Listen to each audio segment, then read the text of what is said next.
I'm thinking about if we were in a Regency era thing, and you were my mama in this, or like aunt that's escorting me, chaperoning me. I was like, that would be fun. But also, I think I'm nearly spinster age. I don't think I'm quite spinster age, but I would be on like my third year or something like that. Was it 19 or 21 that Young Ladies debuted? I think they debut at 20, but it's not unheard of to debut at, like, if you debut at 19, you're just debuting a little early.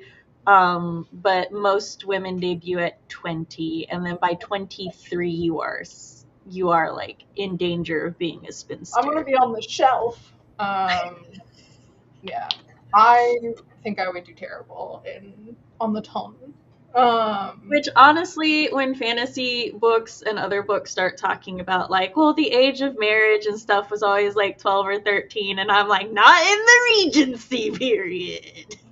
The age of marriage was always 12 or 13. There was a lot of world, a long time out there. Just so much world, so much in the past. Generally, bitch, be more specific.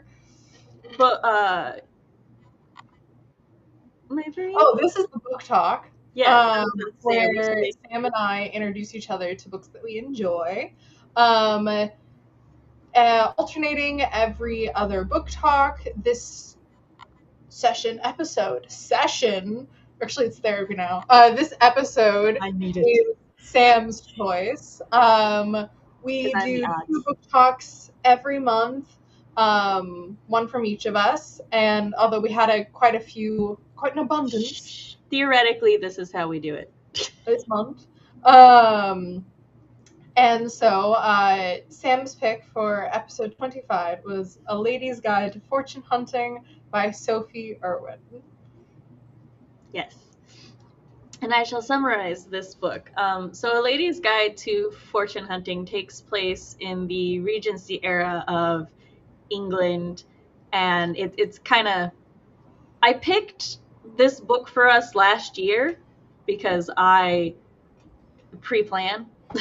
And I have like my picks for like the next 5 months or so. But then my husband and I started watching Bridgerton, and there is so much overlap because they are the same genre, the same time period. But what I didn't expect were some of the names to overlap. Like, there is a Cowper in both Bridgerton. I'm getting so fucking confused and turned around.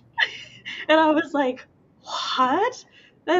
So now when I read my Regency era fiction and stuff, I have to pay far more attention. Like, there's always a Duke of Hastings. I knew that, but Hastings is also like a real territory in England, and sort of like Dorset and stuff. So stuff like that, I'm like, yeah, I expect. But Cowper was a new one for me when and then there's also the Gentlemen's Club Whites, which I'm like, I need to see if that's a real place now, because it's been mentioned more than once. Probably? I don't know. Well, yes, Whites is a gentleman's club in this book that the older brother takes his little brother to, and then Bridgerton, it is the... Of the 2 Regency things I've experienced in the past 5 years, so with a fully developed brain, in enough memory to pay attention and not just like sitting in when my mom's watching something, there's a lot of commonalities, and I was like, wow, okay.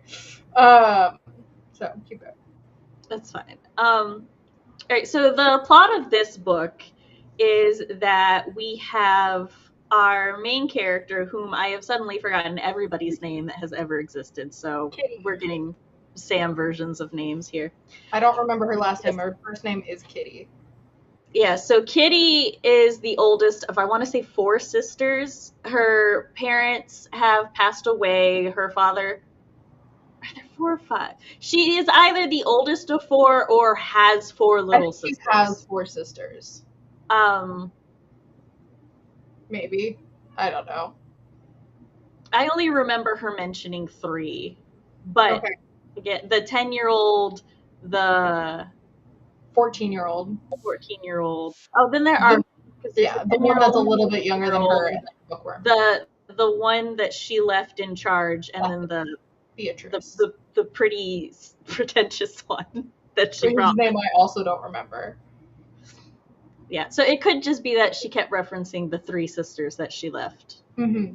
But either way, so she's got 4 younger sisters to look after. She is the oldest of 5. Her parents have left her in debt after they both died of illness.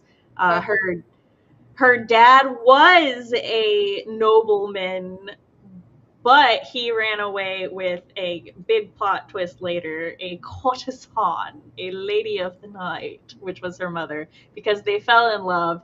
And while theoretically they were like, yeah, no, we can live poor together and have all of our children and stuff, but then her dad did not know how to live poor, and this has caused issues. And so they actually have loan sharks knocking at their door, literally. This was not the biggest of problems previously, because Kitty was arranged to be married to this boy whose family, though they were just squires, made quite a lot of money a year, and so he could have handled all of her debt and everything. But because his family found out about her mother's past, they tricked him into falling for another pretty face. And they told him about his mom's past, her mom's past. No, I don't know if he knew, because the way he acted, I think his mom just manipulated him. Because the societal idea of girls mature faster and boys are kind of dumber till they're older was very prevalent in this book, as far as how people, I don't not necessarily on purpose, but that's very much how it felt, because the grown men of the Ton and everything, they're 21, 22 and all of that, and they're 14. I feel like they're teenagers, but they the amount of infantilization of Archie, where I'm like, I know, he's turning 21. Girl, he's older than you. Right? This boy is a man. He is not. But yes, so I can't I don't blame the author for that. That's a societal thing. This is a more modern book, though. This came out in 2022. Yeah, no, I don't think but it was. She is writing of a period where social conditioning. Yeah, I don't think it was the author infantilizing it. I'm just the time. No, because we get things from Archie's point of view, and I feel like his point of view is still very much a teenager. Yes. But I think it's she's writing accurate to the time. Oh, yes. The men, not actual. Yeah, that is writing characters. We are in agreement, as that is what I meant when I said she's societally, that's how they would have been social conditioned. So, yeah, but Kitty, her mom's bestie boo, who was also a courtesan and an actress, and now has a fake identity as a widow, living her life of a modest luxury, has invited Kitty and her prettiest sister specifically to the Ton so that they can get themselves a rich man. Within reason, though. Kitty needs a man who makes at least $4,000 a year, and I said at least. Or was it 4,000 or 5,000? Yeah, at least 4,000 a year, because she's not just thinking of current expenses, right? She's thinking of her sister's needs and everything too. And she's I might have to dowry my sisters if they decide to get married. I might have to be able to afford their spinsterhood should they decide to be spinsters. And I'm I fucking love this girl already. Kitty. She's I will sell my freedom. I'm getting the best fucking deal. Yeah, she's I will sell myself to the highest fucking bidder to take care of my sisters. I don't need love. It's fine. My parents had love, and I am paying for it. And also, she realizes that she is technically a noble lady, but her father had given it all up and stuff. Well, the aunt / their chaperone sponsor has been like, she's like, I've introduced you to my social circle. This is the best man for you. He makes this many pounds. And Kitty's like, well, that just ain't gonna do. I need somebody better. And her aunt's like, no, how much did your ex make? And she's like, well, he made 4,000 a year. And she's like, well, you're not finding anybody here. 7,000, and then the ladies or the men that Kitty was introduced to by her aunt made 4,000. Okay, yeah, Pears made 4,000, and then the Squire made 7,000. I think you are right. So Kitty and her sister like going on a walk and stuff, and her sister, who her pretentious pretty sister, had in fact gone to a ladies' school for some education and stuff. And she sees one of her ex-classmates who happens to be a noble woman, and like their family is pretty well off and has a brother in their age group. And so Kitty orchestrates him helping her because, oh no, she twisted her ankle. Whatever will she do? Kitty is so good at and so manipulating circumstances to her thing. Well, it's actually going pretty well. She's got him smitten with her and everything, and her sister doesn't mind going along places and stuff because like she legitimately enjoys hanging out with her school friend, it seems. In the background, when they start going to a lot of the Tawn's social events and everything, the sister actually starts a romance with little Lord Montague. and her older sister does not notice. Is a dumbass, but it is fine. He's sweet. We only actually see him do anything in like I think one scene. But he's really interested. Like he listens to her, and that's like we hear about him, and I am all for their romance and stuff. It is just that they are young, naive, and star-crossed. Well, Kitty has two big barriers between her and Archie. One is da Mama, whom is a dowager lady now. So she is essentially supposed to be retired from running the family because her son is supposed to do it, but her son's like dealing with shell shock and PTSD from the war and stuff and daddy trauma. His dad is dead. Like when he was younger, he was a delinquent by high society standards. He was gambling and drinking and stuff, and his dad was like, no, I'm gonna send you to the military to straighten you out because that's not fitting for a young lord of our status. And then a war started, and he was like, oh, son, you should come home so you don't die. And his son was like, no, I'm not gonna. Damn, you fucking coward. Cowardly. And then his dad dies while he's at war, and so he's like, was my father ever proud of me? I don't know, and I want to. And now I have issues. My mother is raising my brother and sister so well. We're both in agreement. They're too young to marry and everything. It's fine. His mother is also a hypochondriac. Yeah. She very much, like, first, she clocks that these are two women who are of no social standing or suitability for her children to hang out with and stuff. Her daughter, I love her daughter, though. She is up for scandal. She is up for rebellion. She's like, my mother thinks you're just trying to seduce my brother for our money. Isn't that funny? Isn't that funny? Kitty's like, yeah. It's so funny. But she does eventually win the mom owner. She does eventually win the mom over because she's like, oh, I've heard of a remedy for migraines, which I'm like, do share, because I would love this magical remedy for migraines. But like, because all the mom really wants with her antics is just attention and for somebody to listen to her, but her children are all in stages of their life where that is the least. That's the thing they want to do the least. Well, she wins the mom over. She gets Archie to be like, oh, I'm going to propose. I just need my brother's approval. And that's when the brother gets a letter and he's like, fuck, I gotta go to London. My brother's being seduced by a gold digger. And he ain't wrong, but that's not the No, point. So the brother comes in, and it sort of becomes this manipulative duel between the brother and Kitty.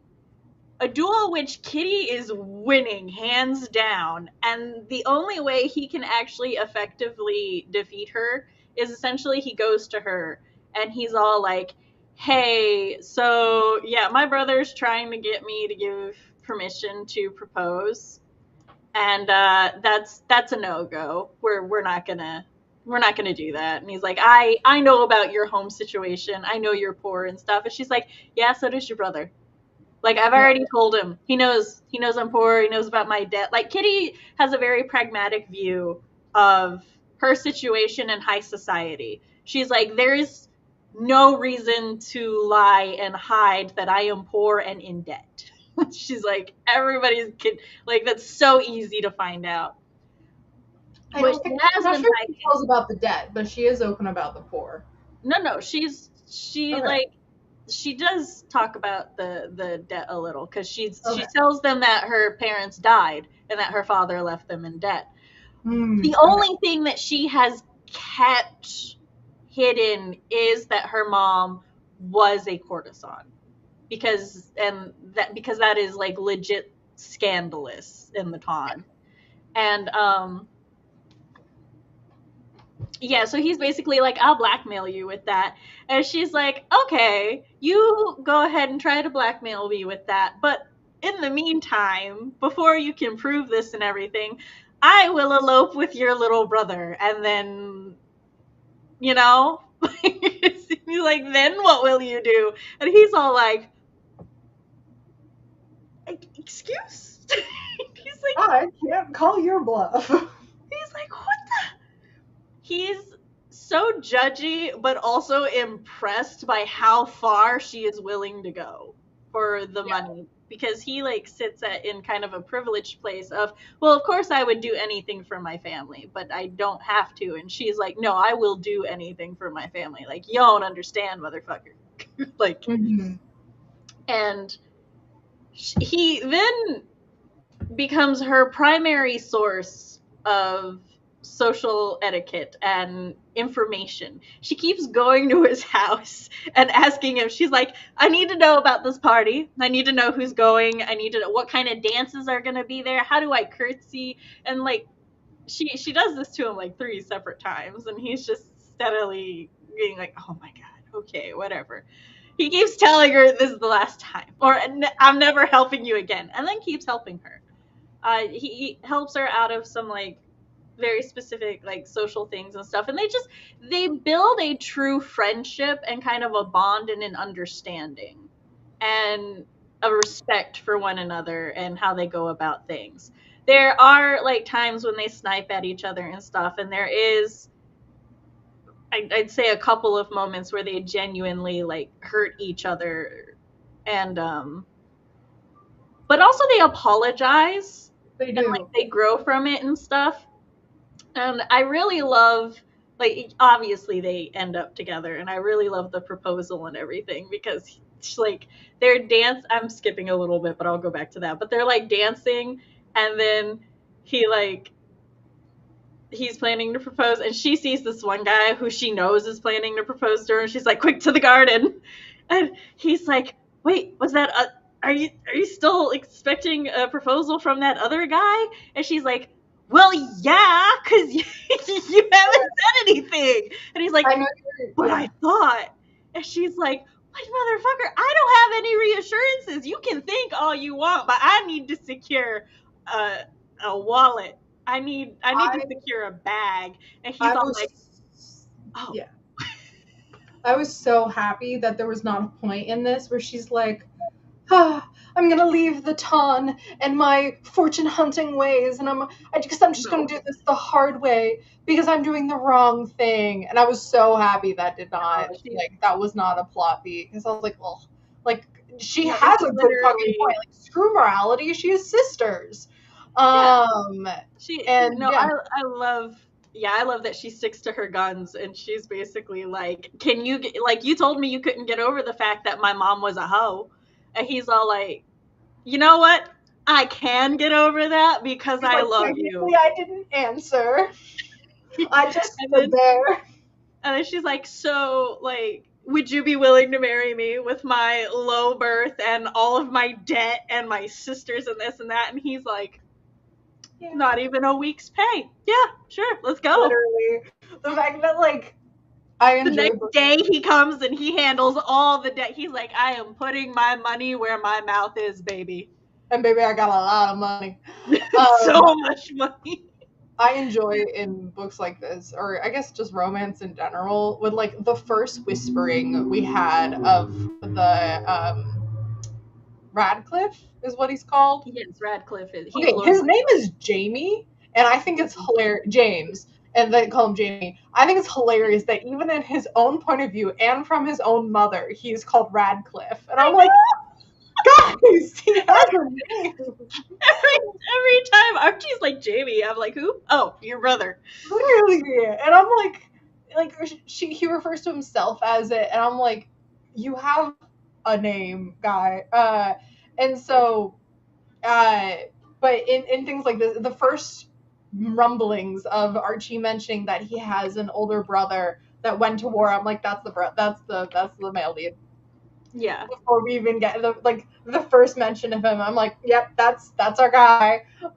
Which sucks because I was like, I really enjoy Archie. Like, I don't think that they're a good match because like it's not upfront and honest, and even though I like respect the shit out of what she's doing, it's like, no, come on. I thought she and Archie were cute, but definitely not a good match. Yeah. And so yeah, a lot of I really like the side characters and everything that we got. On the whole, like the whole ton was very fleshed out, and having them all, there was rarely a character that's I'm like, well, this is fairly one dimensional or something like that. Of the main cast, there was like the side character like uh Kingsbury or whatever, she sucked. But Wait, who's Kingsbury? Kingsbury was the lady gossip that was Oh, yeah. for any like to blacken anyone's name. I like that we could have a main character that, in a way, she had more modern sensibilities, but it Yeah. still made sense for the time because, and it was the difference between like the country, because with a lot of Regency period stuff, it's all the high society. But I Yeah. like that our main character here was like she's kind of like an in between. She is the middle class. Yeah. And the fact that she has such a chameleon aspect to her because the way her mother raised her, where she can, it's not like she sees all the gossip and glamour and she's like, oh, I can't be part of this world. She's like, no, I'm going to adapt. Which I is love one of my favorite things for her is when someone's like, excuse me, but your sister has danced with the same man twice, and that is scandalous. Yeah. And she's all like, the fuck, these city people? She's like, But then, so sensitive. But then later in the book, she sees that her like the other your sister has danced the same man twice. She's like, "What are you doing?" We discussed this. You can't be country and all about. Yeah. Another thing that I like greatly appreciated, just because this book is for me, and one of the reasons that like it holds a special place in my heart is because, and this is actually kind of like an ongoing thing in Regency eras where it's not just about the romance, it's also about the family bond and responsibilities and taking care of that. And as you know, I am an oldest sister. So, but I like that in this, before the two actually confess feelings for each other, they both help, like they show that they care about the other one's family too, by saving their younger siblings. Because that was yeah, one the of the part things that, like Yeah, the part that I skipped over that I said I would go back to is that, like, throughout the book, Archie has been bamboozled. He's being scammed by this man, and he's becoming addicted to gambling and stuff. And Radcliffe has been ignoring this. His big brother has just been like, oh, he's been projecting too hard, and he's been like, no, this is just like what I was doing when I was younger. He doesn't have an actual problem or anything. He gets defensive when anybody tries to like point it out. Even when his best friend is like, hey, yeah, this is concerning. He's supposed to go back to his country house because he's had a big fight with our main lady, and he's like, peace, I'm done. My brother is saved from the vixen. I'm leaving. And and the best friend, he like goes to her and he's like, I need your help. You were right. Archie is about to lose all, like, so much of his fortune, and I need you to come help me. No, he's just like, I need to find out where he is. And she's like, oh, I know where he is because the scammer thought that I was the same kind of scammer as him when I'm a different flavor. And so she's like, I'll help you get there. And so they go there, and she first the right hand, the bestie, he's all like trying to get in and he can't get in. So she goes over and she does her lady thing of like, oh no, I need help. And the men of the club, especially Archie, are like, why is there a woman in the rain down here in need of assistance? And then she and the best friend are like, you will let him come with us now. And he's like, nope, security, take Archie back in. I need to take all his money. I need to swindle him, which I was, at that point, I was like, he knows what's going on. Gamble. And Archie's just like, I don't think I want to be here anymore. Yeah. And then she's like, Archie, like, or she's like, I'm gonna shoot you to the guy trying to swindle Archie. And Archie's like, she got a gun. She's threatening to shoot people. I am so turned off. I have never been more turned off by a woman in my life. And also because she like saves him. She saves him because she's grown very fond of him in, I would dare say, a sisterly way, despite. Oh yeah. And but he's all like, oh my God, she's in love with me. How am I going to reject her? And I'm like, she has a gun. I can't reject her. I'm like, this is one of the silliest things ever, but I fucking love it so much. Yeah. Meanwhile, because Kitty and her sister had gotten into a fight, and she's like, you can't try to marry Lord Montague. Like, oh my gosh, the scandal. Like, they would never allow it. They would destroy us.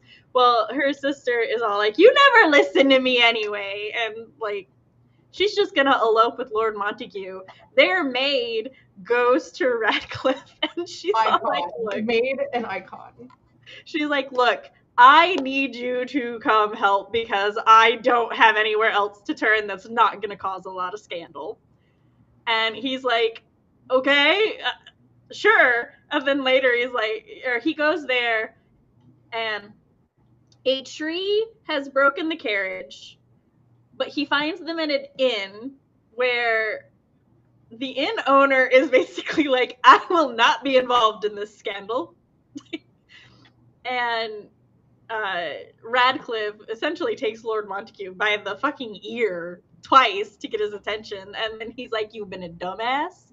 Yo, dumbass could have ruined this poor girl's life. You don't even understand the consequences of your actions because you're a man and a dumbass. And he's like, you will sleep here tonight. No one will ever know that she was here. And then I will escort her back home. And then he does. He has a little talk with her, too, which is nice. And then he asks the maid, he's like, but why come to me? And the maid is like, because you gives a fuck. Like, how is this not obvious? And then that's, like, all of the siblings meet. And they're like, he and Kitty are like, what are you doing with my sibling? What has happened?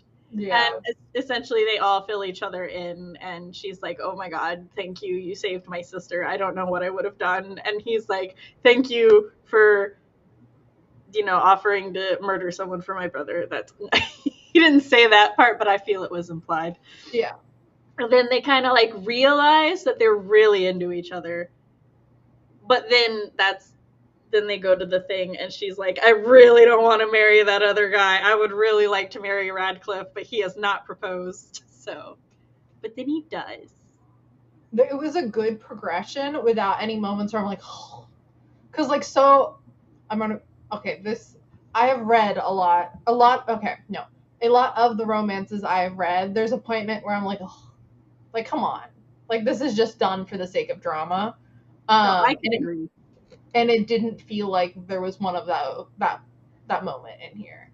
As a prolific romance reader, I agree with you. A lot of romances do have moments of like, oh, this is here for drama's sake. And while there are a lot of romance readers who love moments of drama for drama's sake, usually it is not executed in a way of which I enjoy.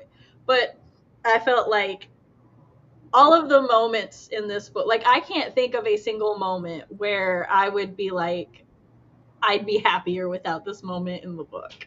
Yeah. And like that isn't to say, like, I am a big proponent of, like, there's that advice that every scene has to serve a purpose, and I am of the opinion that sometimes entertainment is just that purpose.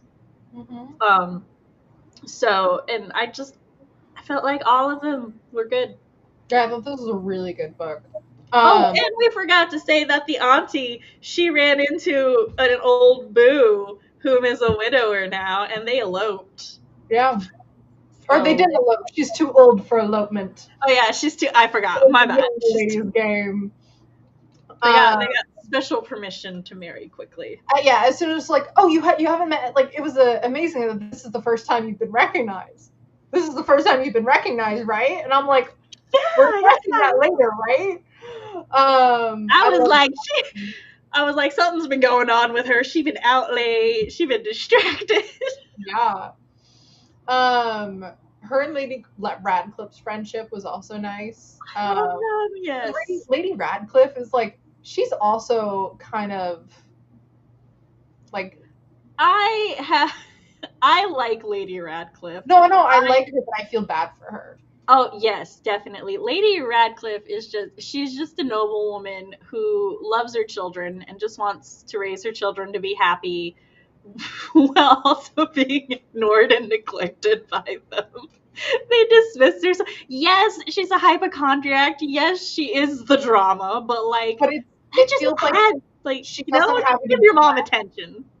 Like, all she has is her kids, and the only way her kids will pay attention to her if she's like fucking dying. So that made her a hypochondriac. But now she has a friend in like entertainment with the yeah, I do agree that her behavior became more docile in a way, I think is the word I want. She started behaving more. Radcliffe was like, oh, she won't have any more migraines until the season ends. It's like, yeah. Bro, pay attention to your mom. Yeah. Also, like every other event, it's all like, oh, Archie was supposed to bring her here, and he didn't, so that's why Radcliffe's here. And it's like, yeah. Radcliffe, you don't find that to be a red flag? But then also, you're going to go back home knowing that your brother is going through a phase where he's skipping out on his duties to your mother. You're just going to leave her to stay at home. Rude.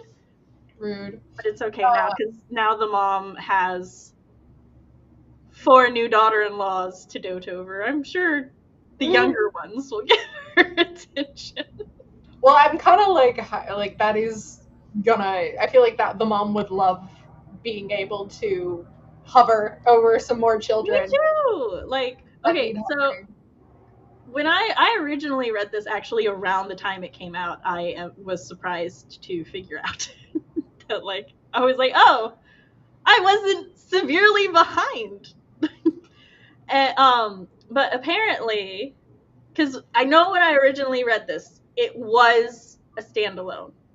And there were no other books. But when I was looking for the author info, because, hey, for those who don't know, always linked in the description is a link to either an author's website, their publisher's page, or if I am exceedingly desperate, the Amazon page to their book.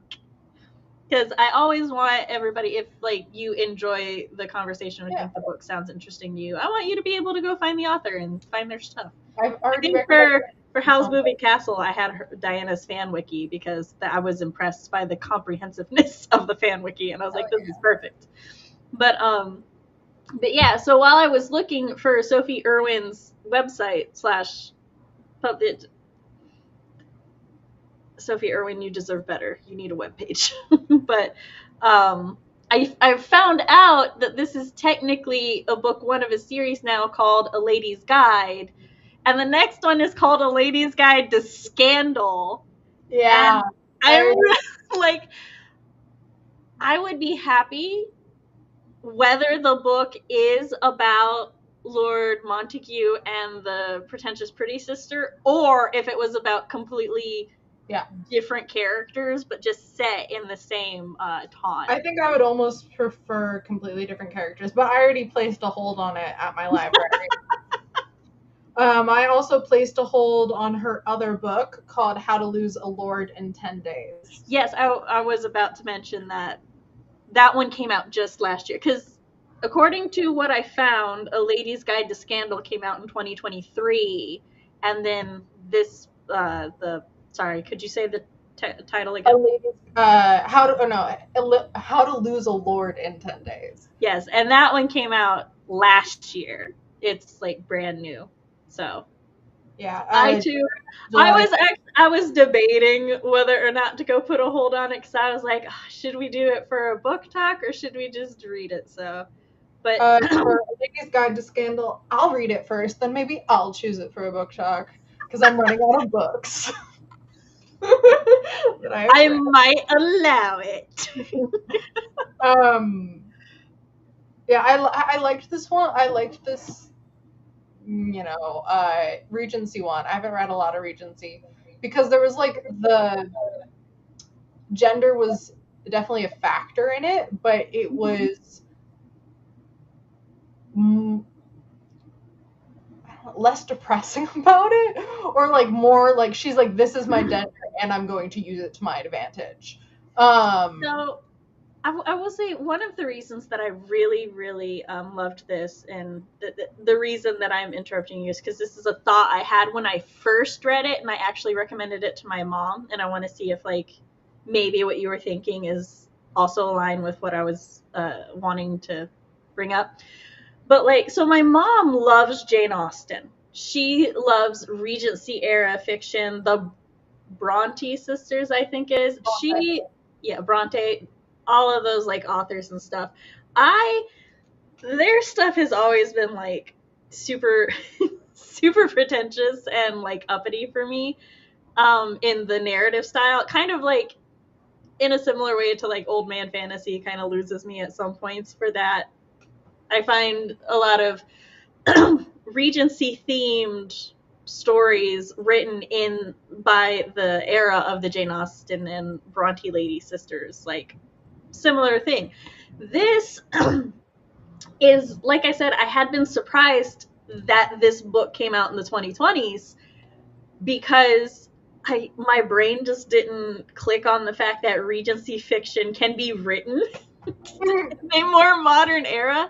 And so I think it having a more modern voice to the narrative style kind of is what makes me lean more toward this one. And also, like you said, it wasn't because I feel like since we had a more modern writer and kind of a more modern view on it and stuff, Kitty isn't scandalized by certain things, and she is more confident and comfortable with, and like you said, there wasn't that part of morality where it's like, no, she is allowed to stay pragmatic. She is allowed to continue to prioritize her sisters and everything. Yeah. And so like I feel we are privileged in that because this is a more modernly written book that we get to have our cake and eat it too.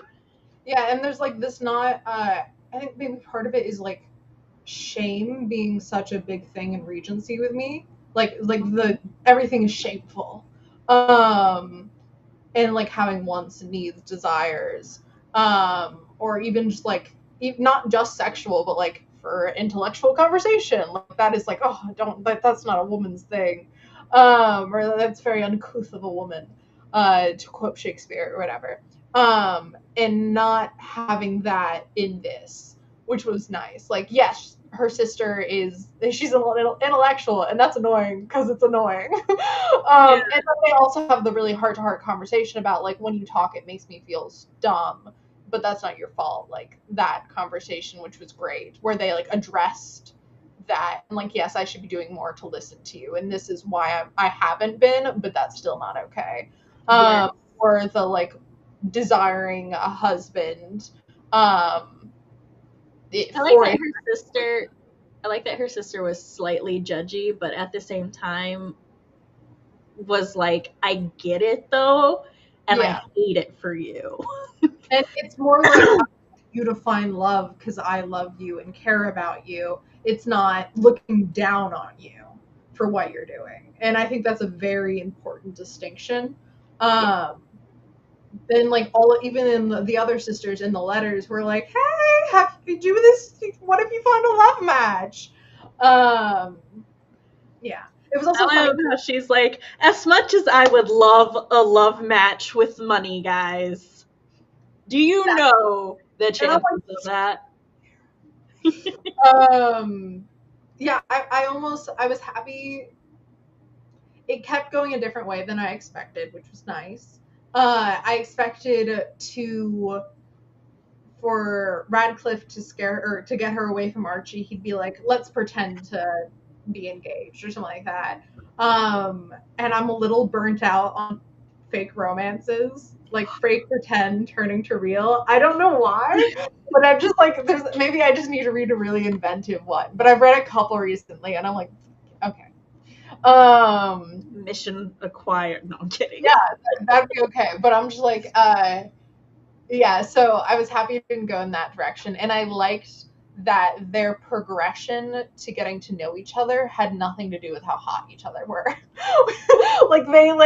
they had these intellectual, like, oh my god, I sound like I was such a stick up my ass right now. But they like fine. No, I grow and change as people. As a demisexual, I am with you. There are so many times I read a book, romance or not, which is the other thing, when it's not a romance novel, and they're basically like, oh my gosh, I just want to throw them against the wall, or I want them to tear my clothes off in this, and then like 2 chapters later, they're like, oh, it's the love of my life, and I'm like, because they've got nice pecs? Because you saw their ass in that dress? I don't understand where the romantic progression came from. Also, like, but for it, like I was saying, the character progression was caused by the other, but it wasn't driven by the other. They said something, and I'm becoming a better person, not I'm becoming a better person for them. And I really like that distinction. It's like, you make me a better person, not I'm being a better person to be worthy of you. Yeah. Or it's like something you said was something that I needed to hear, but and then they did it in turn for each other. Like he helped soften her and she helped open him up again. Like it's just so good. I'm being harassed for my framing of my camera because I keep leaning back in my chair. And so I really, I don't like that. It's just given up on me because I have not been harassed for years. So I liked that there was that, I don't know, that progression of a relationship before it got to a actual romantic relationship. And the fact that like they had such good, I don't know, it just developed really well. And I really enjoyed that a lot. And there was stuff going on that I cared about that wasn't the romance, and like that they cared about that wasn't the romance. But you know how I like that. You know how I want them to have worries, concerns outside the romance. Also, something that's very common in Regency romances. That is the main reason that me and Jane Austen don't gel. And oh my god, it happened in Bridgerton with Antony too. But it's just like when the male love interest is just sitting there is like, I don't know why the fuck I love you. I'm so mad that I find, like, here's all your bad characteristics, and yet despite all this, despite myself, I still find myself drawn to you and like mad, like longing for your touch and stuff. And like I will say, in Jane Austen's case, she always makes the female like character be like, well, what the fuck, dude, no, and then like basically leave them, and that is something they have to overcome. But I'm like, could we just not? And like the closest thing in our partners. Yeah, and the closest thing we have to that in A Lady's Guide to Fortune Hunting, they're not like talking about their feelings for each other. They're stepping into sensitive topics that the other one is not ready to talk about and doesn't want to talk about. And so it's a reactionary like lashing out, and then they do talk about it and make up for it later. But it's like, because she's all like, hey, I think Archie, it might be becoming a gambling addict, and he's been like around some really seedy characters, so I think that you should like look into that. And then he's basically like, look here, you emotionally vacant harlot. And she's like, excuse you, I thought that we had discussed that. No, we discussed that. No. How dare you? And she's like, well, you have daddy issues. And he's like, the fact that she was like, I think you're thinking of your dad, and she's like, bitch, you too. He's like, plus you have daddy issues. And she's like, look in the mirror, you got daddy issues too. And he's like, how dare? Out of my own curiosity, I wish we got to know more about her mother's opinions on her dad's gambling problem, because the fact that it was such a problem before his death. But I did really enjoy how it was neither condemning of her parents nor like sanctifying them or whatever. And the fact that like she had this thought process and like talked about it with her aunt, and like that was her own kind of arc that she went on, detached from Radcliffe. And then also the like, this should have been mine, like this should have been the life I was living. I love like, that they touched on that. Like the fact that she had those two distinct character things going on that he kind of doesn't have anything to do with. Like him becoming her romantic interest wouldn't fix those like self-reflection, confrontation kind of things. And the fact that he was not the resolution to all of her problems, and vice versa. But I'm mostly talking about Kitty, like her talking to her sisters and her talking to her aunt. Like there's other characters within the book that she could depend on and go to for emotional comfort, and then in turn come to her. Like it was very balanced and not like they socially save each other too. What? They socially save each other a couple times too. Like when the one guy that she's like trying to hammer down is talking about basically triggering Radcliffe's PTSD, and Radcliffe is about to like punch him in the face. Embarrass the holy daylights out of his poor mother, and then she just straight on pretends to faint. And it's like, oh, I'm feeling faint. I'm like, I love you. I love Kitty. She winks at him, and I'm like, anytime there's a problem, oh no, and she like does it, and everybody is just like, uh-oh, and Radcliffe's always like, no, and then she like winks or something, and he's like, oh, because literally like, she doesn't seem, she's quite a hardy woman, she doesn't seem like the type that would faint and stuff. And then later when she does faint, he's like, huh? She looks fine. And then he's like, oh wait.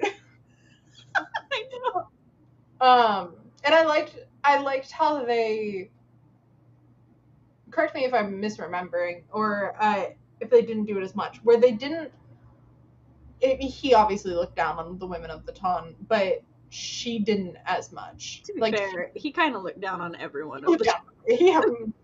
She'll That's why I forgive him a little bit, because he's just kind of, he was born with a stick up his ass, and it's staying there. But like they in general didn't feel like you're not like other girls. Like, yeah, she's literally not like the other women around, but it's not in a way that it's putting them down. He never put down other women to compliment her. Yeah. Putting down other men, he did. Like, they both did constantly. Which down other men so fucking hard. I was like, yeah, let's put down the men. I love how eventually he just came to like things like, oh well, he's not good enough for you, but I guess. And also, I like how he at one point he was all like, oh, that man, no, it's fine that he got away from you. Like, that man's poor as fuck. And she's like, oh, is he? And then later she goes to him and she's like, could you do a financial background check on these two men I'm considering?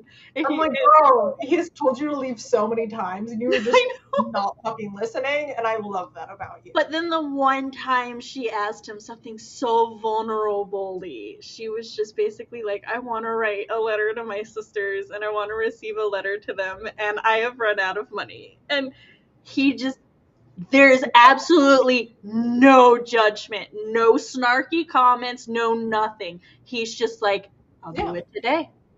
That's the kind of point where I'm like, oh, because he was giving male lead up until then, in like not a derogatory way, but not in like a something new interesting. And then when that happened, I was like, because they didn't make a big moment about it or be like, wow, he's like so kind despite his cold exterior and his war trauma.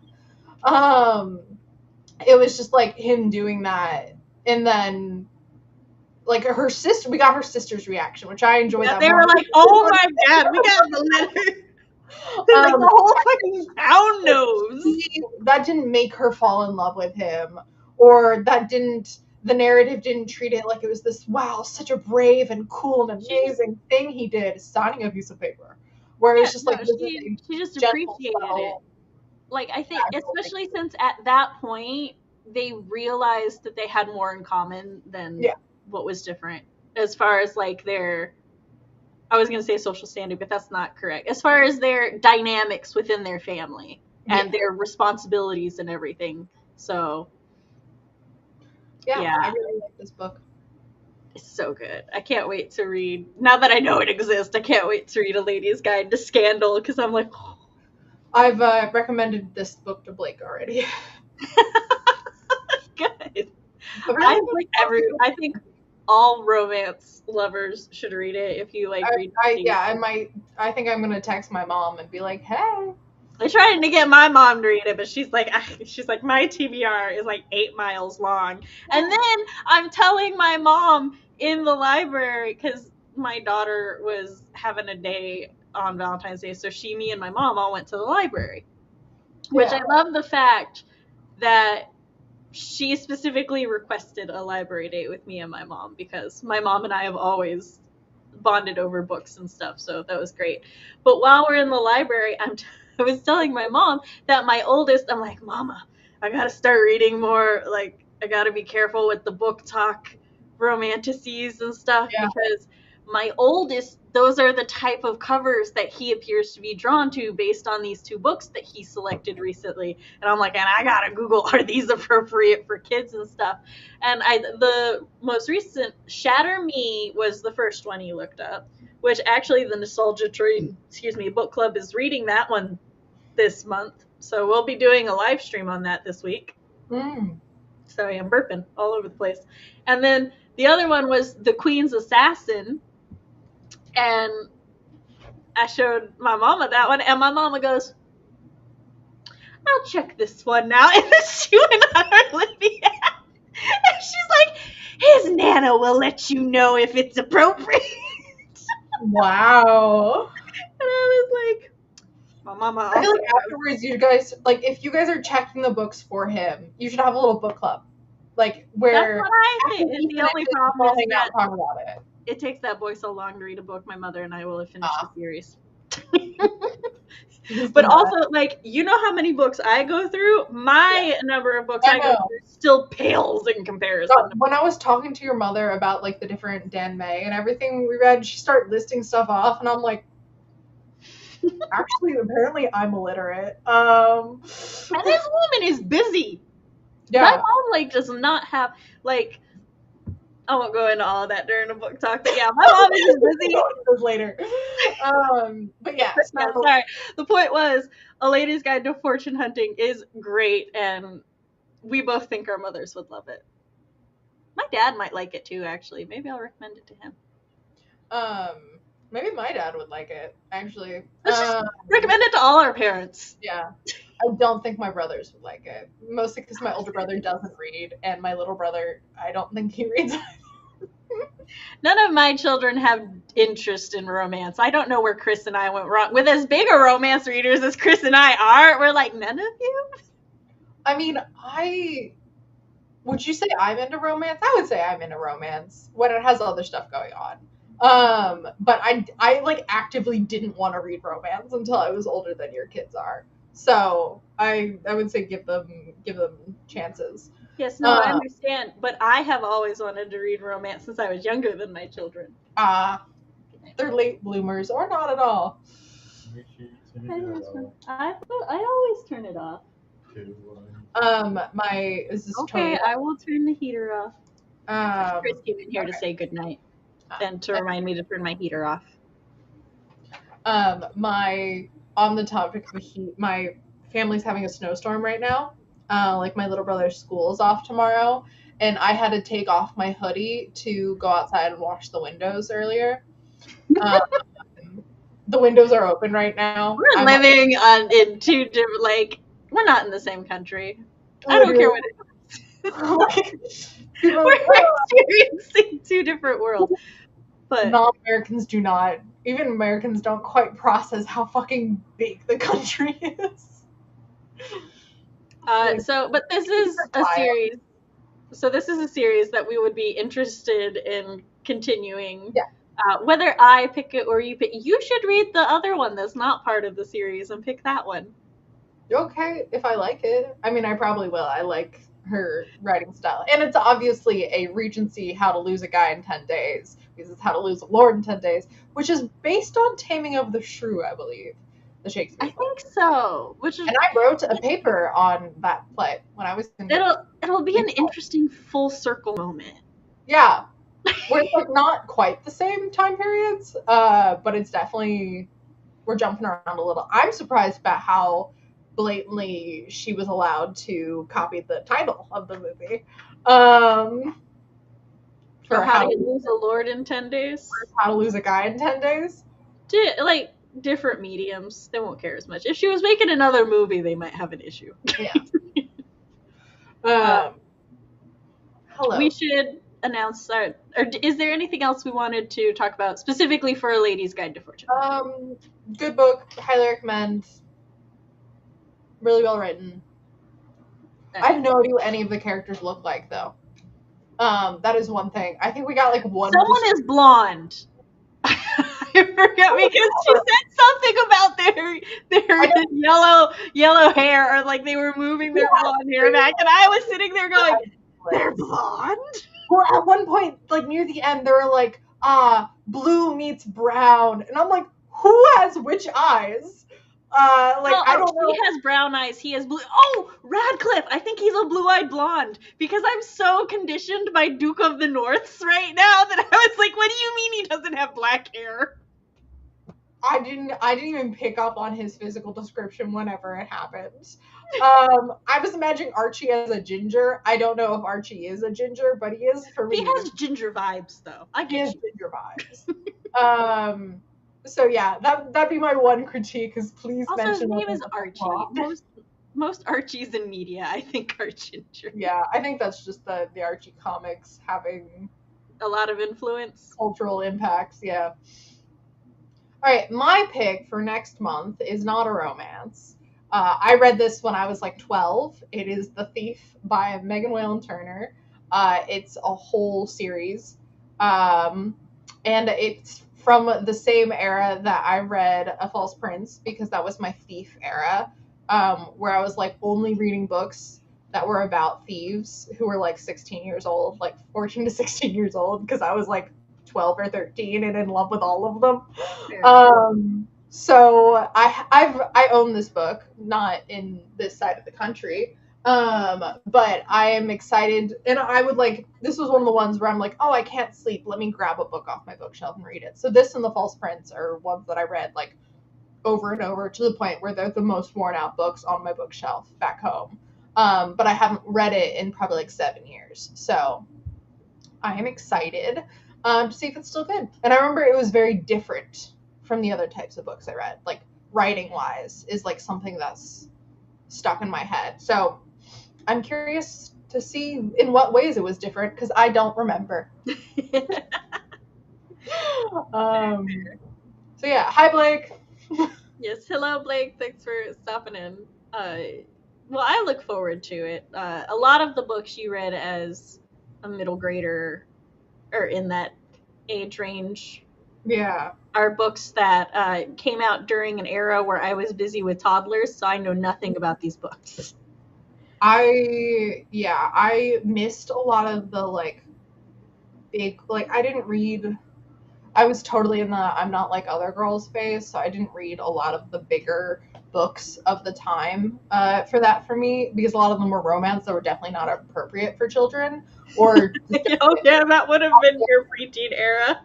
also romance not appropriate. I remember being so exhausted going out to the library, like I want a fantasy book, and then they recommend like Throne of Glass, and I'm like, I don't want a romance. I just don't. I can't. And I think it started me on this little journey that was definitely not good, where I was like, I don't want to read fantasy books centered around women, where women main characters, because all of them are romances. And it took a while to get over that. But as I was literally writing a romance based around a female main character, but I was if you don't die a hero, you live long enough to become the same age I was doing that. But I think part of it was mine wasn't a love triangle, and like the romance was secondary to the plot. I was like, no, we have bigger issues. She doesn't have memory. Let's focus on that. And he's just there, looking pretty, and getting knocked unconscious.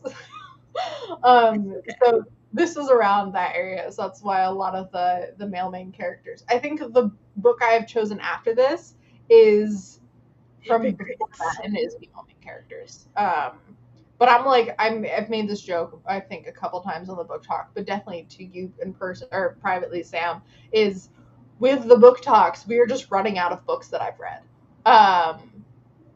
because I've read a lot of books in my life, but I don't remember a lot of them.